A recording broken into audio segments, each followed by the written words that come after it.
इत्तलात के लिए शुक्रिया। और कराची में मरकजी जुलूस के रास्तों में सबीलों का भी एहतमाम किया गया है।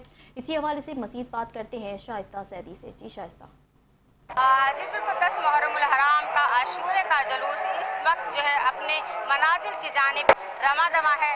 इस वक्त यहाँ पे जुलूस में अज़ादारों को सैराब करने के लिए सबीलें लगाई गई हैं, छोटी बड़ी सबीलें। इसके अलावा ट्रक में भी पानी तकसीम किया जा रहा है, शरबत और दूध की सबीलें भी का भी सिलसिला जारी है।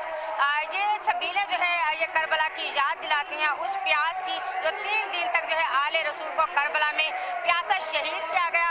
उनके बच्चे खैमों में बिलखते रहे, सिसकते रहे, लेकिन पानी का एक कतरा खैमों में नहीं पहुंच पाया। उनकी प्यास के सदके में उनकी प्यास को याद करने के लिए आज हर जगह जो है सबीलें लगाई जा रही हैं। निश्तर पाक नुमाइश चौरंगी पर भी इस वक्त बड़ी छोटी सबीलें मौजूद हैं। जुलूस के साथ साथ भी सबीलें चल रही हैं, जो कि आने वाले अज़ादारान हुसैन को नवासे रसूल की प्यास को याद करते हुए पानी पिलाया जाता है। और यहाँ पे